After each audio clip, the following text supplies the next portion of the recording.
Okay. All right. Hi, everyone, and welcome.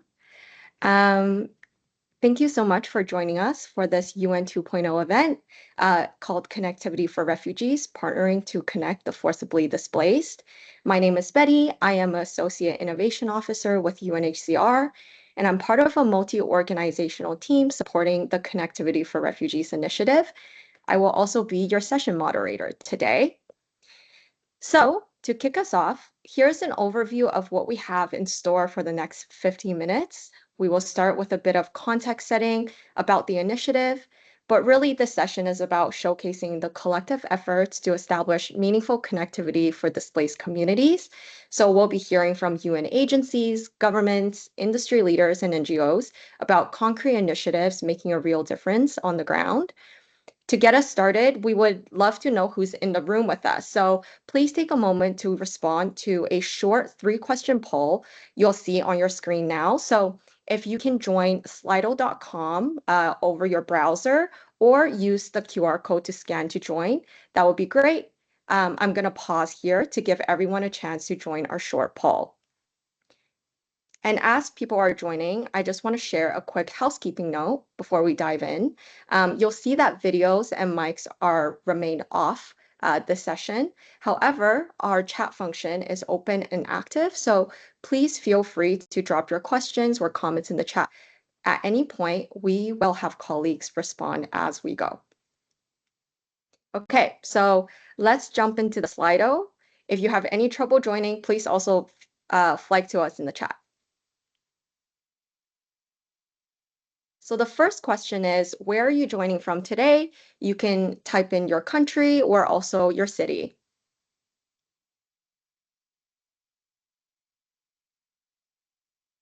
Okay, Germany, UK. Lovely.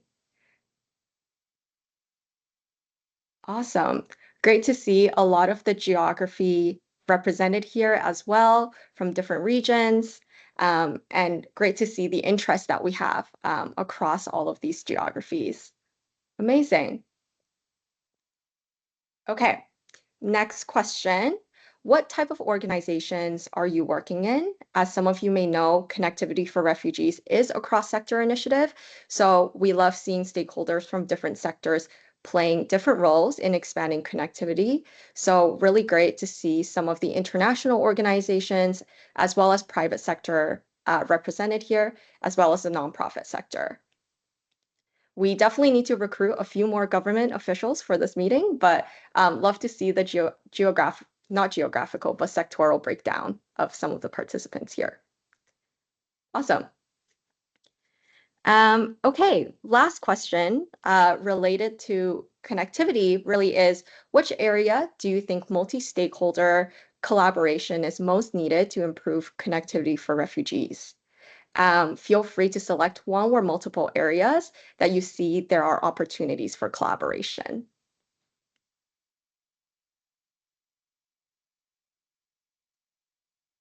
Awesome. See many people have selected here technological innovation and deployment, as well as community engagement, and a fair share of breakdown around financing, policy, and capacity building. And of course, all of these areas are important and on our radar for the Connectivity for Refugees initiative. And you'll also see our speakers today spotlight their work that touches on some of these thematic areas as well. So thank you so much for participating in this poll. To kick things off more fully, I'll now hand it over to Hovig, the head of innovation service at UNHCR, who will say a few words about the Connectivity for Refugees initiative and also introduce our exciting lineup of speakers. So Hovig, over to you. Thank you, Betty. Hi, everyone, and thank you for joining us today.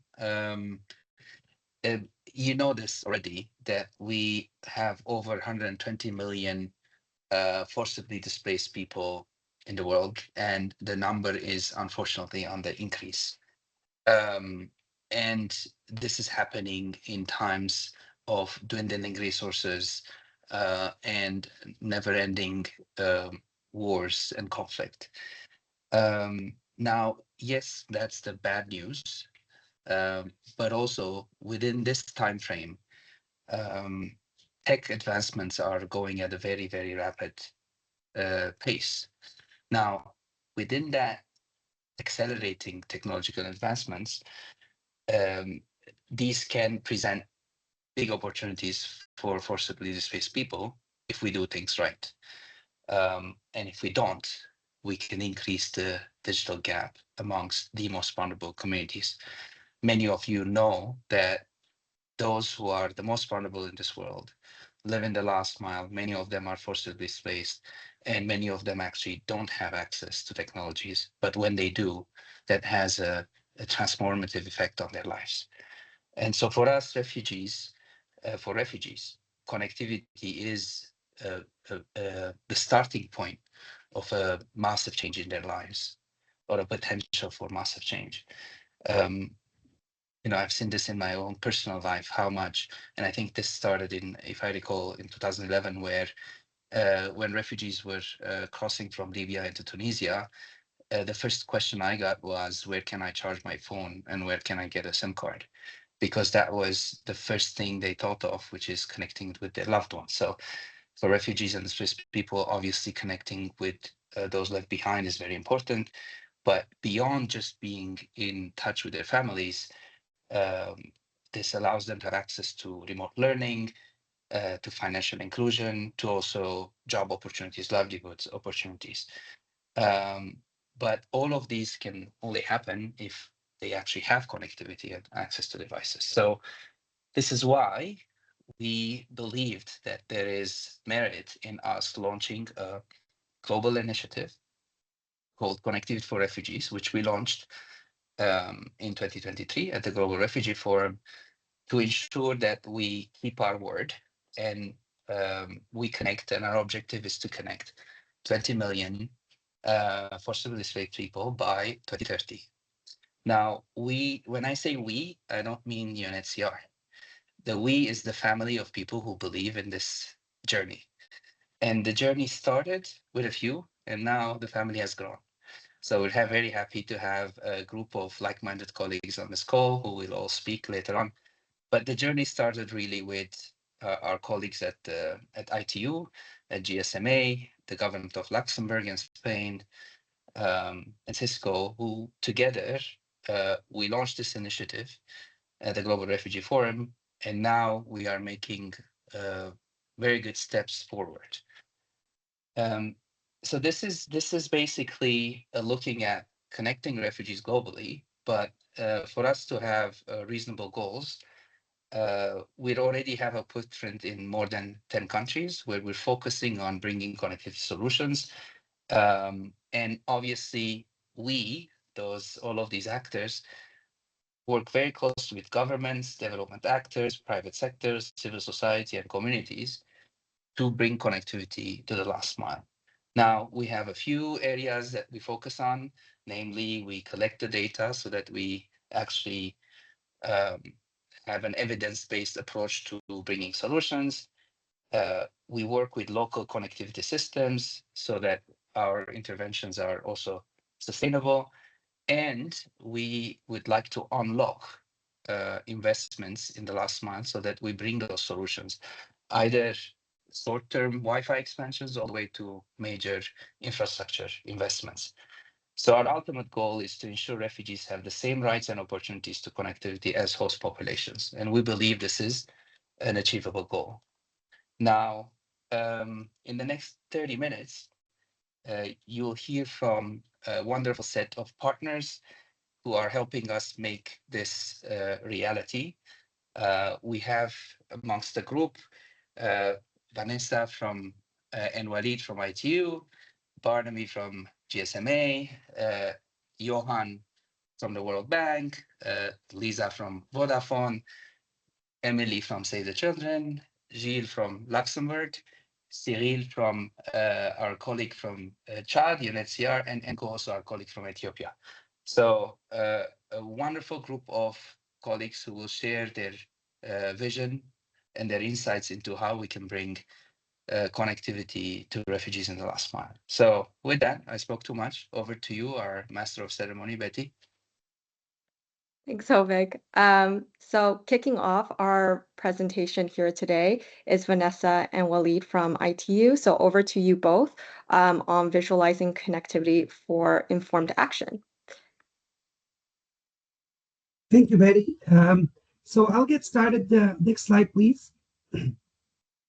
We are at the development sector within ITU, and we are working hard to provide infrastructure planning and tool sets. These are, in essence, modular tools for optimized infrastructure planning. Today, we live in an information world, and then information is increasingly coming at us with increasingly higher speeds. And we need a way how to map these information roads. So what we're trying to build here, think about it as like the Google Maps or the Apple Maps of information, of infrastructure, where these information bits are flying around. Next slide, please. So to that exercise, first we built these tools in different addressing different pieces here and different phases. So the first we start by the lay of the ground and mapping the existing infrastructure, which leads us immediately to the gap analysis and the gap assessment. The second phase is to provide analytics and infrastructure analysis based on what we already understand. So we're able to understand coverage, identify gaps, look at visibility and fiber path analysis, etc. The third step is to estimate the cost of the different solutions for infrastructure and understand what kind of investment and expenditures are required to cover the gaps and extend further infrastructure. The last piece is identifying the exact solutions for each scenario that will be the best fit for the situation that we have in hand. If it's a school to connect, if it's a health center, if it's a refugee camp, depending on the needs and the assessment, we're able to define the scenarios. Next slide, please. I'll run quickly through like a case analysis. Here we look, for example, at a coverage analysis in a country where the points are the points of interest that we need to connect. We look at these points and we identify immediately the red points that are not covered by 3G, while the green points are covered by 3G. At the same time, we're able to look at the existing coverage, which was done at step 1, where we looked at the lay of the ground, and we're able to understand what could be covered and what not. Next slide, please. And then we are able to tell which solution would be the best fit for each point on the map. Is it a fiber solution? So that's always like a preferred solution because it's the most reliable connectivity solution. Is it cellular? Is it point-to-point microwave, or is it satellite? And we're able, through our framework and the tools that were the open source tools that we're designing, to assess and classify the different points and the different areas and identify which solution and which technology will be able to address the gap analysis with the best investment from an efficient standpoint, a financial standpoint. Last slide, please. Next slide.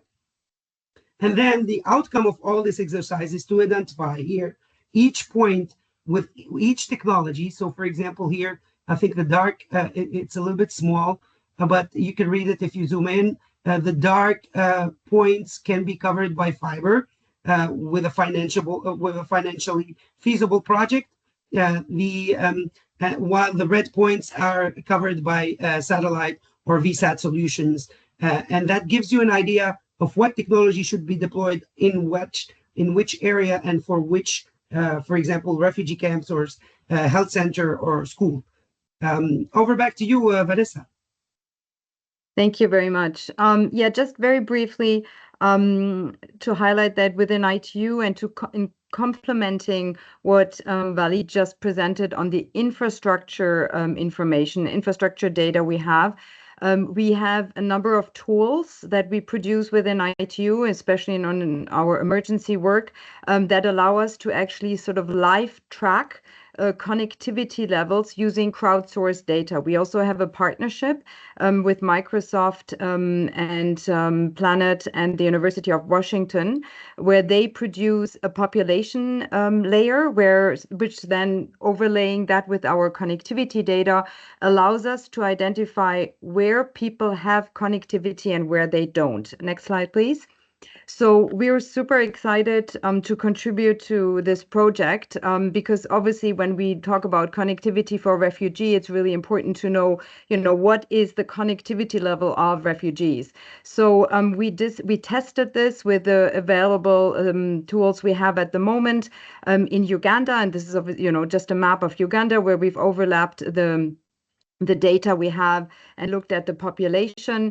In terms of the data we use crowdsourced data, so data that is produced from digital users. This includes also GSMA and the Collins-Bartholomew data, but also Meta network coverage, UCLA, and OpenCellID and speed checker data.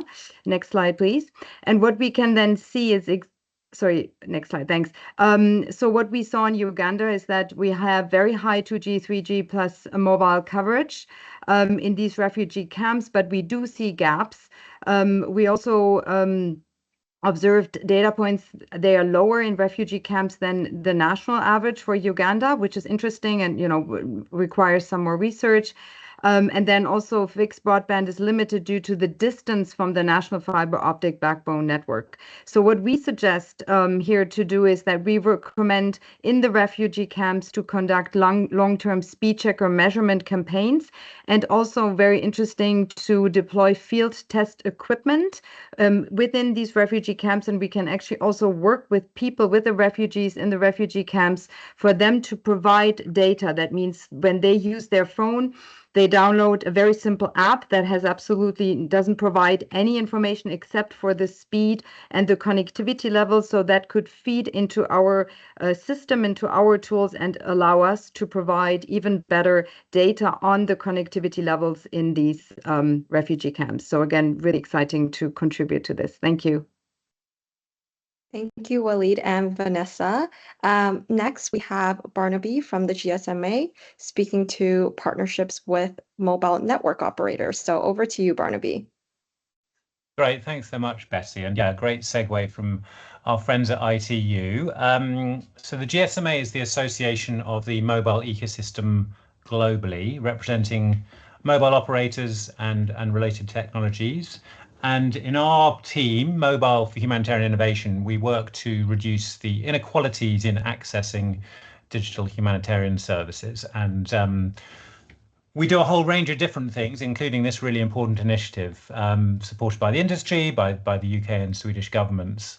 And really what I want to talk about is building on what Walid and Vanessa have talked about, is how do we understand the kind of the data and evidence gaps, and how do we partner effectively with the mobile operators and all of the humanitarian actors on the ground. I'm going to mention a few reports, and I will post the links to those in the chat. And I'm really excited that we have Lisa from Vodafone talking fairly soon as well, to kind of really drill into one of the particular areas that I think we can really see the power of mobile. So if we could have the next slide, please, Betty. So sort of complementing our ITU friends, this is work that we've been also developing to understand, specifically looking at mobile coverage, which often in a lot of contexts has a sort of great reach and a great ability to cover populations, but there are gaps. The challenge is we don't know where the gaps are, as we heard, but we are getting a much better understanding of what the data gaps are, and really in understanding those gaps, it gives us a really strong sense of how do we prioritize where investment is needed, what are some of the ways that we can actually fill those gaps, whether by mobile or the other technologies that the colleagues mentioned.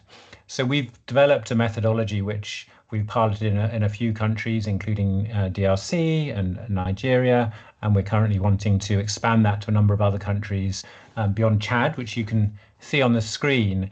And effectively what we do here is overlay UNHCR data or IOM data with the coverage data that we can find. And it basically gives us sort of statistics on the difference between refugees and IDPs and the sort of overall population. So this again tells us a lot about where should we be prioritizing and what are the kind of the key gaps. If we could have the next slide, please.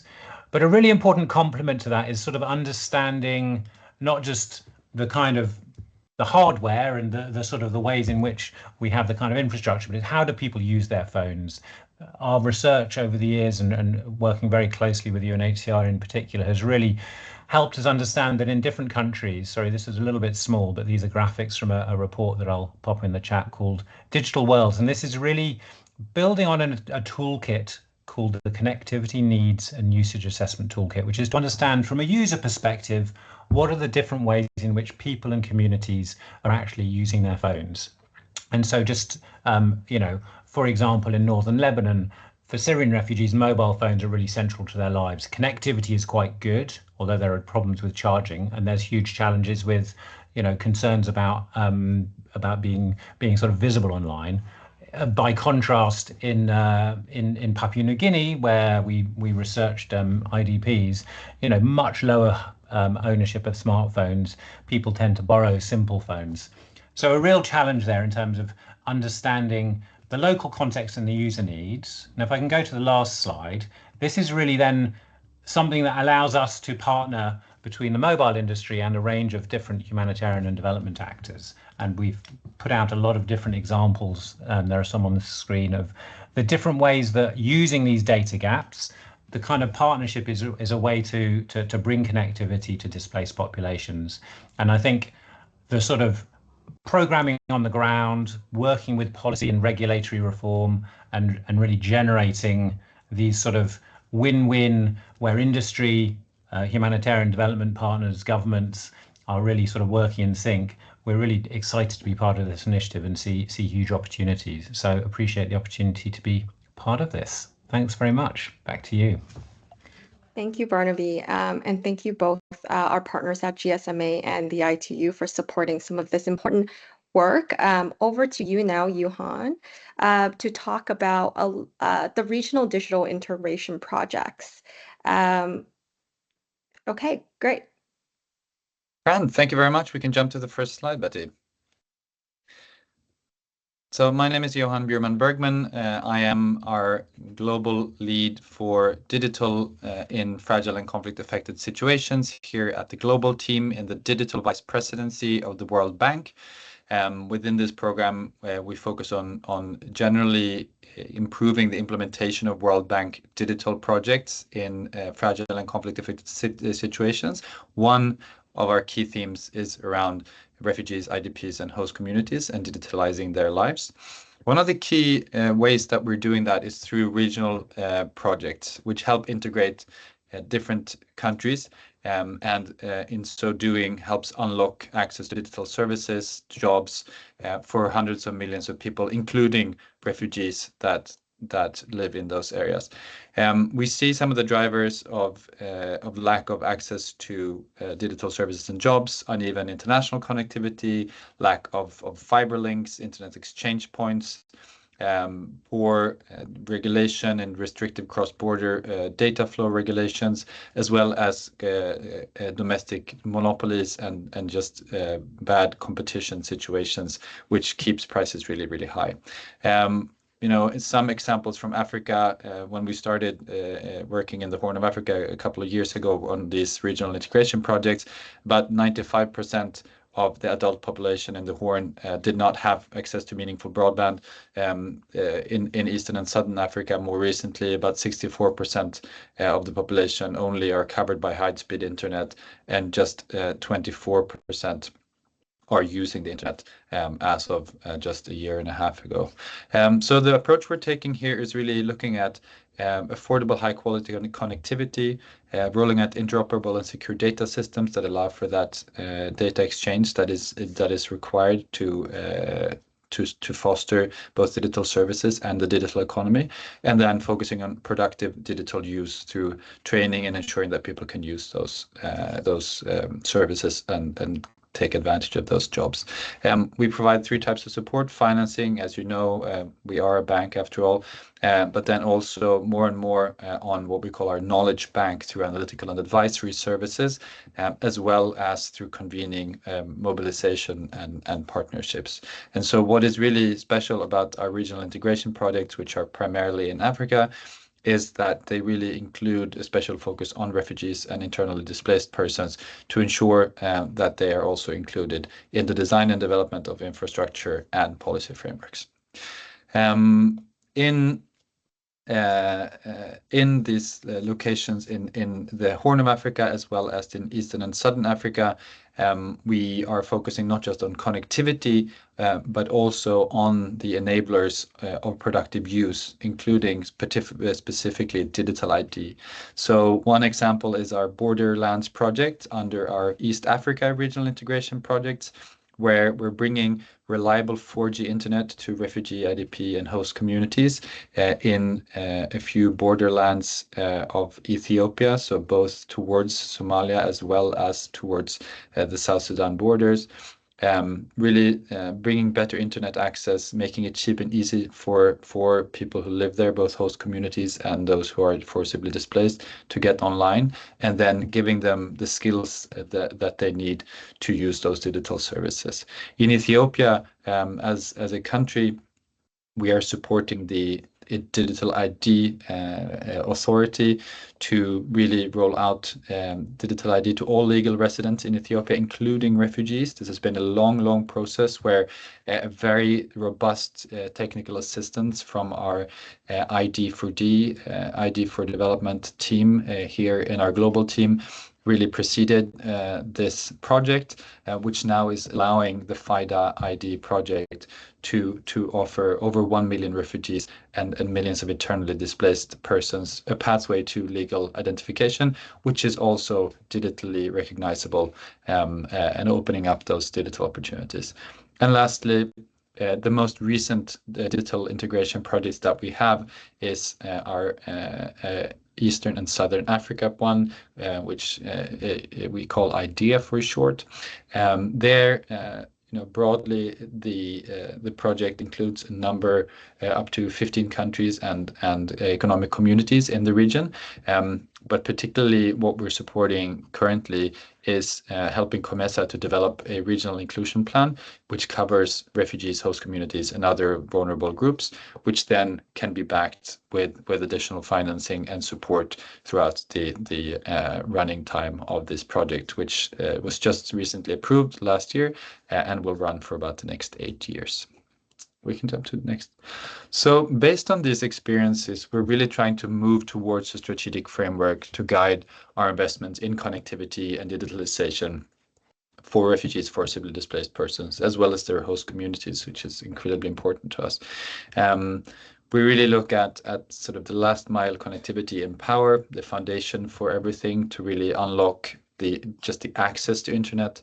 Second of all, the community-based digital services centers, who really in communities where you don't have the personal infrastructure to access that internet in a productive way, providing sort of on-ramps for people to start getting exposure and experience using digital tools.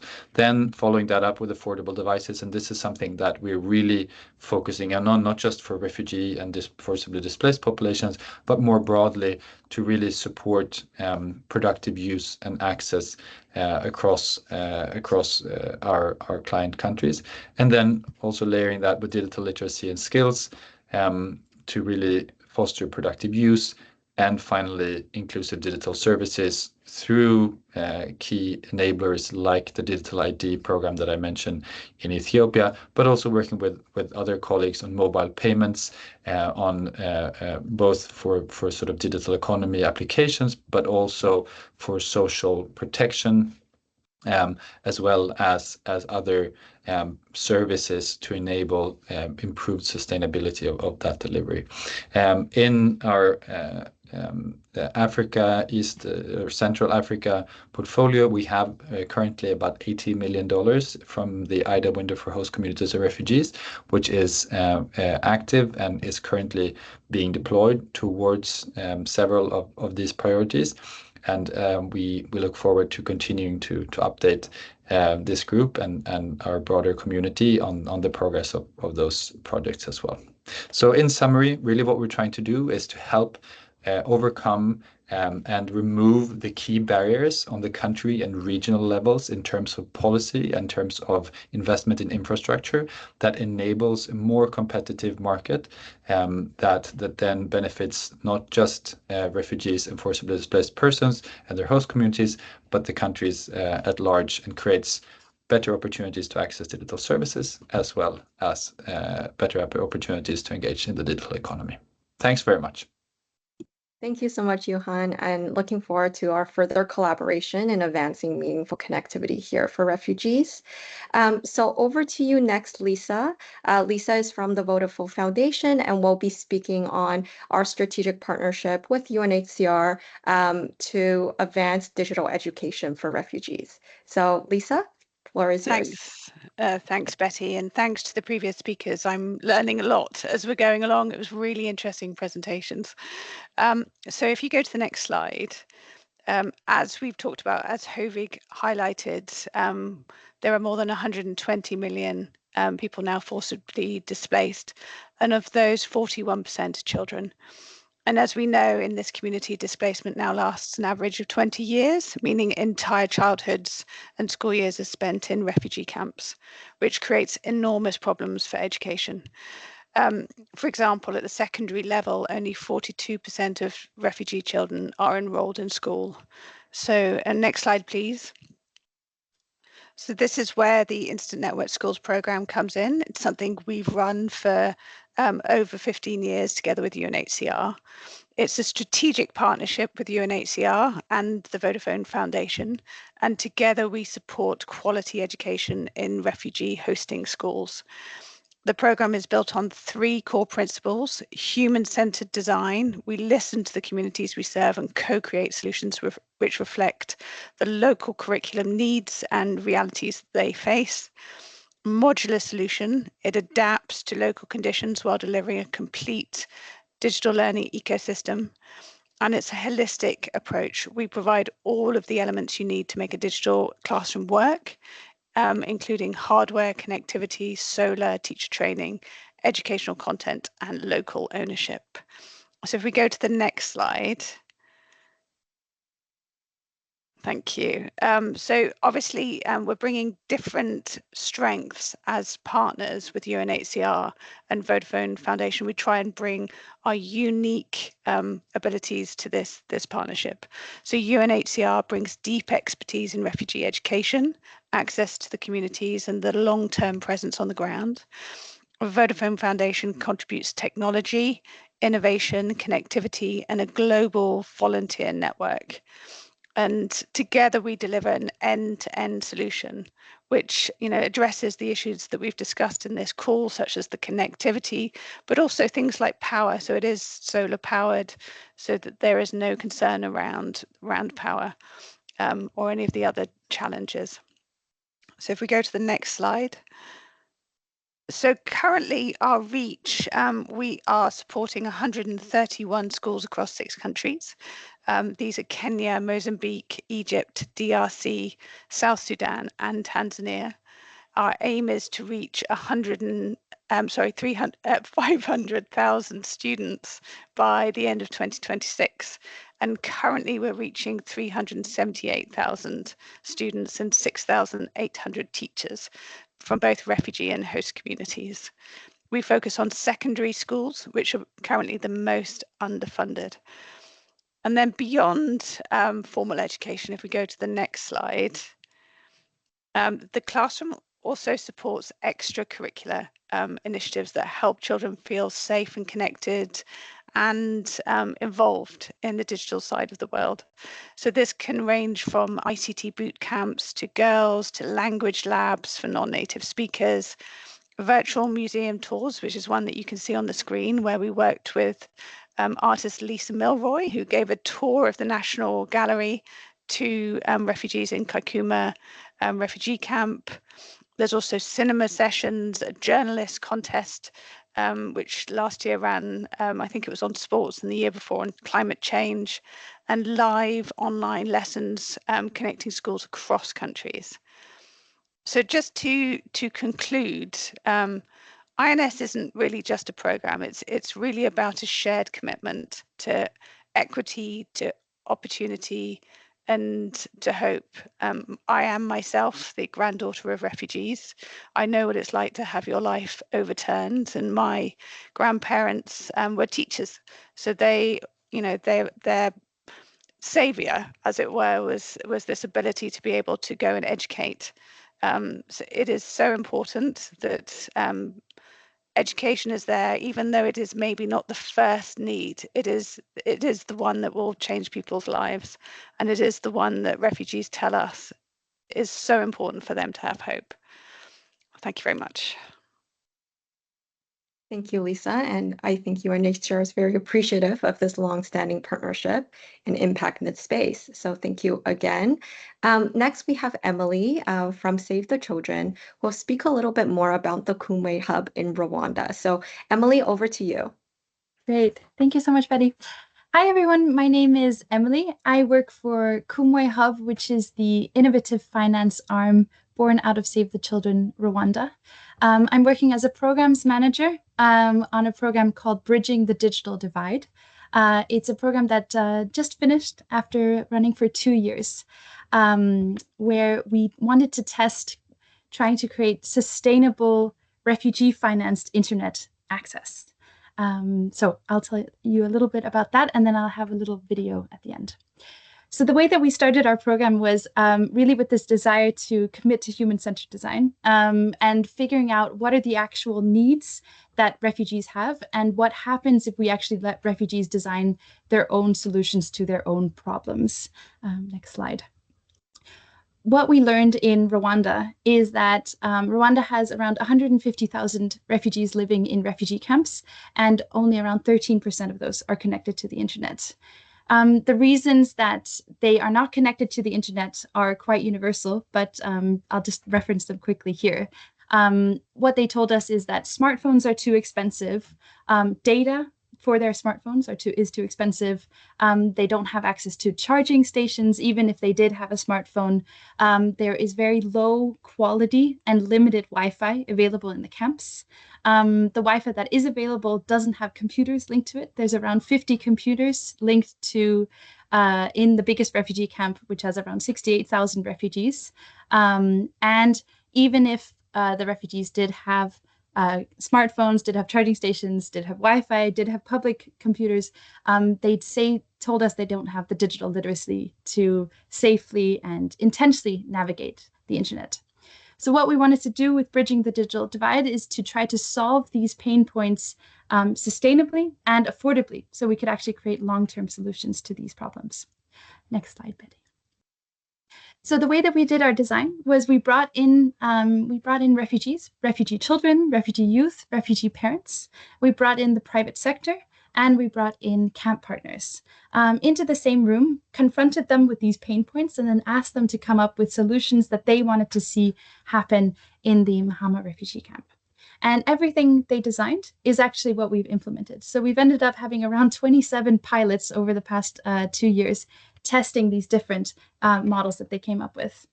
The 4 main prototypes that came about in our human-centered design sessions are, they wanted to see a refugee-led internet cafe.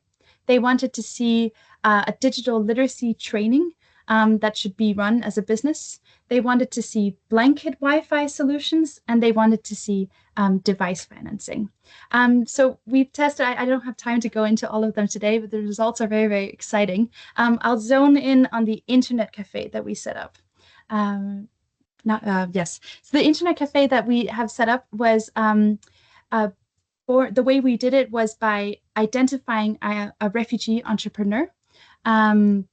She's the mother of 4, and she wanted to set up this internet cafe. So what we did is in Kumwe Hub, did a co-design session with her in which she came up with the equipment list, all of the features that she wanted to highlight, and then facilitated a community network training for her. So the results that we've seen by setting up this internet cafe is that she's been able to create 9 new jobs for refugees within her community. She broke even in month 1. So, and after that has been able to earn a profit around $400 through her internet cafe, selling low-cost internet to her community within the camp. Something interesting we found is 49% of the visitors that come to the internet cafe are women. And she's seeing that around 3,500 clients are now purchasing internet. 750 children are also accessing internet through a program that she's running in which parents are paying for their children to learn about digital literacy through the cafe.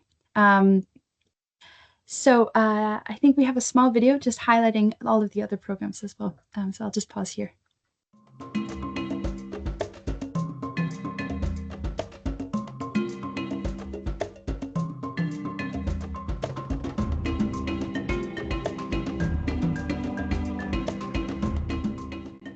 Hari imbogamizi y'ibintu bijyanye na netiwaka, cyane ko hano tugiramo ikibazo cya rezo cyane kuko yivangamo Tanzania. Naguraga amamega gutya bisanzwe ya 3 ku kwezi, akifata nkarinda nyamara nta kintu nyamarije kubera ntuze connection yagendaga gake.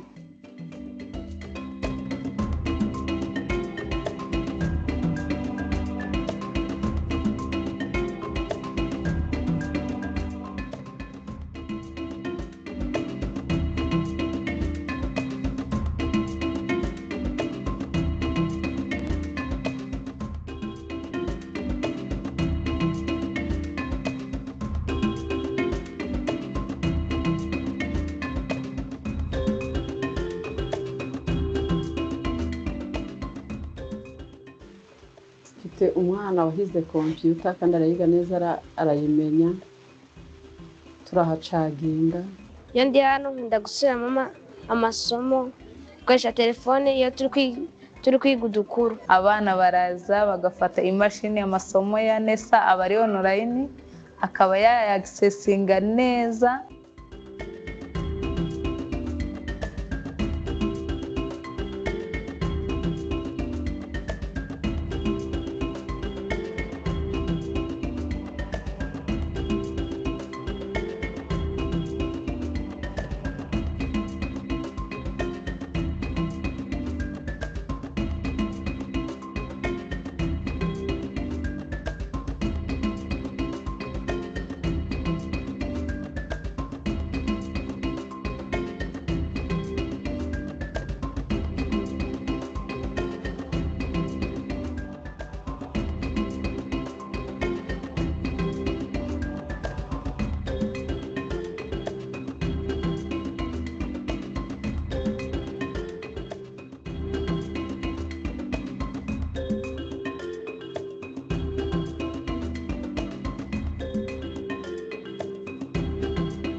Abantu ntibakigira ikibazo cyo kubura umuriro mu matelefone cyangwa amakompiyuta yabo, ntibakibura interinete yo gukoresha mu buzima busanzwe, wenda bapurayinga nk'abana bari ku ishuri cyangwa baboneraho n'amasomo n'iki.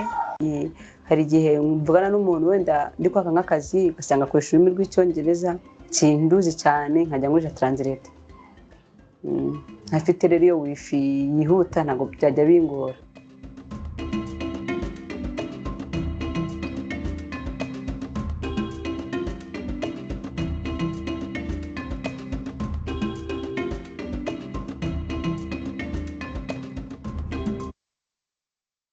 Great, thank you so much. Just to sum up here, what you're seeing is that what we've done in Save the Children and Kumwe Hub is we're investing and we're supporting businesses so that they can grow them. And these are run by refugees. And what we're really learning here is that it works for us to be better at getting out of the way and letting them design their own solutions, run them as businesses, because they're actually something that can be sustainable, financed by refugees, and they're even when Save the Children funding is not. But thank you so much. Please reach out to me if you're interested in learning more. And yes, over to you. Back to you, Betty. Thank you, Emily. Great to see the impact as well, and the voices of community here. So next, over to Cyril and Gilles from UNHCR in Luxembourg to talk a little bit more about camp connectivity in Chad. Cyril, over to you. Yes, thanks, Betty. So here a bit of context on the Eastern Chad. You can see that as of today, we have more than 850,000 refugees coming from Sudan. Of course, 87% are women and children. As Barnaby shows, refugee camp and host villages, they have a very, is not even limited, very poor infrastructures, no connectivity and fragile education system. In those areas, host and refugee population have a few opportunity to access digital learning or vocational development, increasing risk of marginalization and dependency. Next, please. So with the support of innovation, partner, private sector, we set up connected or digital centers. The vision of those centers is to create inclusive, connected environment where displaced population and especially youth can access the digital tools and skills they need to build brighter futures. So through the center, we aim to expand access to academic, technical, and professional learning, equip young people to seize digital opportunities for self-reliance and employment. We also aim to promote social cohesion and innovation across refugee and host communities. It's important to highlight that we don't want to left away the host community. It is very important to include everybody. So all solutions will benefit for everybody. And we want to foster digital inclusion by do the priority on the young and human and person with disabilities, of course, encouraging participation from both refugee and host community, creating local pathway toward connectivity, empowerment, and resilience. On the right side, there is already two sites where one is nearby Abéché, another is Fashana, and we have a place called Iridimi. It's a camp where we have almost finished. We are on the last mile. We just need now to find the governance to run the digital center. Over to you, Betty. Thanks, or to Gilles. Fantastic. Yes, Gilles, over to you. Thank you, Betty. Thank you, Cyril. Yeah, I think we are already running late, but allow me before just coming to the technical solution to say a few words on where we come from and how Luxembourg got engaged with this initiative. Back in 2012, we developed the so-called Emergency.lu program, which is a satellite-based communication platform which was meant to provide connectivity services to humanitarian organizations and to humanitarian workers, which we have been doing since 2012. And with that, we got also involved more and more over the years in providing connectivity to affected communities, including, of course, displaced people and refugees. This Emergency.lu platform had been developed with the support of Luxembourg-based private sector companies as well. Yeah, I mean, through that collaboration with UN agencies, humanitarian actors, and the private sector, we also got engaged with the connectivity for refugees initiatives, and also because we had, of course, a long-standing relationship with UNHCR as well.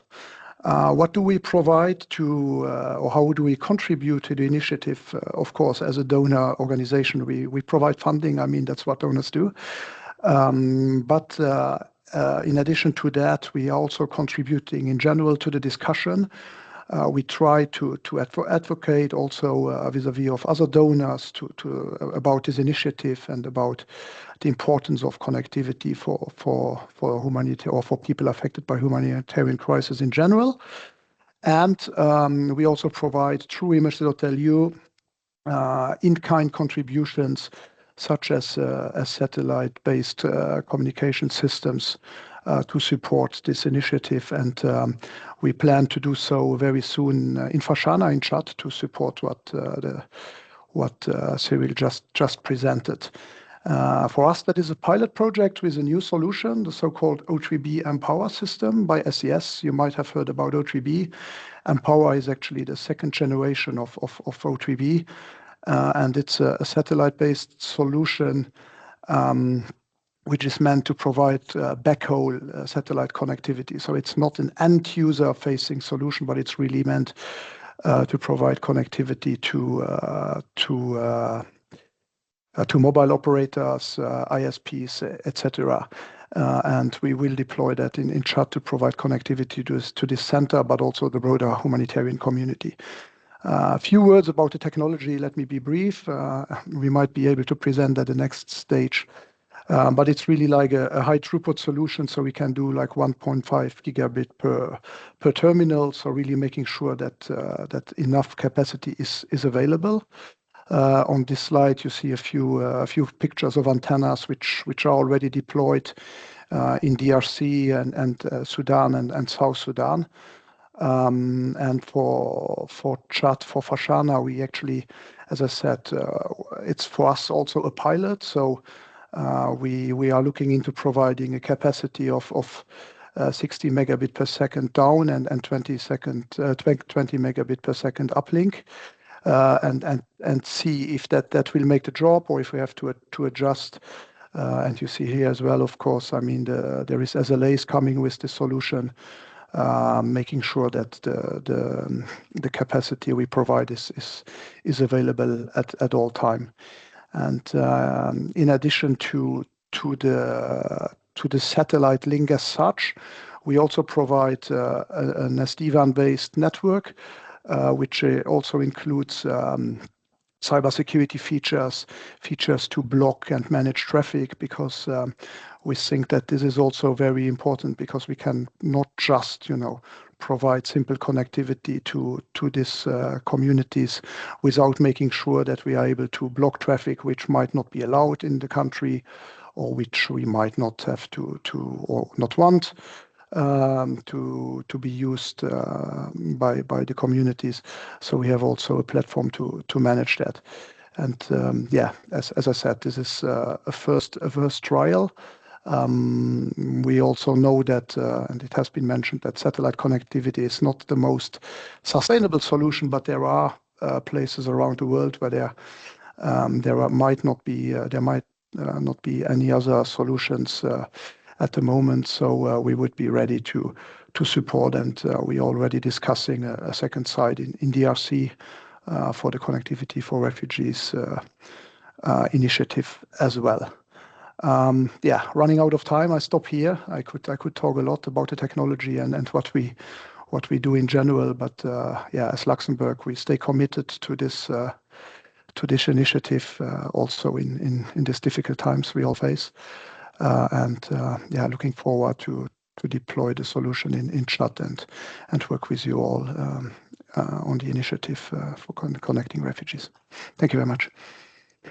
Thank you, Gilles, and thank you again, Luxembourg, for the technical and financial support to enable things like camp connectivity and connected centers, as Cyril talked about. So moving forward, last but not least, we have a quick and short presentation from Enku, who is the Associate Innovation Officer in Ethiopia for the Connectivity for Refugees initiative. And she will speak to some of the various projects that are occurring to support digital transformation in Ethiopia. Enku, over to you. Thank you so much, Betty, and thank you for everybody. So yes, I'm Enku from UNHCR Ethiopia. And as you've heard from everyone here, digital connectivity is the game changer, right, for everybody, and especially for those forced to flee. And I'm here to bring a very small view from the ground. So Ethiopia hosts over 1.2 million refugees and asylum seekers across 24 camps and urban settings. And these are people fleeing conflict, climate shocks, and even more. But they're also students, entrepreneurs, mothers, and skilled professionals who are ready to participate in the digital society if we're able to help them remove the barriers that they currently have. So connectivity for the FDPs is not just a technical issue. It's about, one, access to essential services like health, education, and protection. Two is, for example, digital ID. It can unlock financial and civic inclusion. And then on the third one, which I believe is the main one, is the sense of dignity and then connection to the world. So in Ethiopia, our approach focuses on 5 main pillars. That is infrastructure for inclusion. There is also affordability and accesses. We're also looking at digital ID as it's the main line for a majority of the things, including SIM cards and financial services. There's upskilling and use, and then there is policy and partnerships that we're trying to see. So I'm not going to go through everything because of time. But so just generally under the Connectivity for Refugees initiative and then the digital transformation and strategy here, you'd see that Ethiopia, we're just not piloting, right? We're trying to shape different models that can be scaled in other places. So yeah, we do believe we're not just connecting hubs, but we're also connecting their futures. So on to the next slide. So this is some of the things that we're doing on the ground. The first one that you see is that we're deploying all of the solutions that you see here, from the cellular data to fiber and then VSATs. And these are done through different partnerships and then some that we're funding directly. But we mainly focused until now on registration and the different one-stop shops that we have. But this is not enough, as refugees still don't have as much access as we want them to. So hence, we're currently we're doing a connectivity usage and needs assessment around and in the refugee camps, which we believe will provide us with provide us and then the different sectoral players with valuable data and connectivity access. We will be able to see the service gaps and then the user needs among refugees and host communities. The other community, the one that I believe is main here as well, is the one that we're working in collaboration with Cisco, where we're trying to design a community-facing Wi-Fi for a couple of our camps. This will help us in bridging the gap for availability of data for refugees. We're also working with different partners to avail charging stations at refugee camps using solar technology, right? And this will help us bridge the access to power gap, as electricity and energy is also the other main gap that we have here. So this can only be done, or majority of the things that we said is also an approach, can only be done through partnership with different stakeholders. So we're trying to put together a digital inclusion working group for Ethiopia, which is a multi-stakeholder body led by UNHCR and different government representatives and key private sector and development partners. That could help us in ensuring connectivity for refugee place and beyond can be achieved. Over to you, Betty. Fantastic. Thank you so much, Nkrumah, for sharing the important initiatives that is currently happening in Ethiopia. So to conclude, I would like to thank everyone again for your time and your engagement throughout the past hour. Should you want to connect with any of our speakers or learn more about the Connectivity for Refugees initiative, please feel free to reference the chat. We have some of their LinkedIns as well as our Connectivity for Refugees UNHCR email as well. And once again, thank you so much for your engagement and hope you have a wonderful rest of your day. Bye. Thank you. Bye. Thank you, Betty. Bye. Thank you. Bye-bye.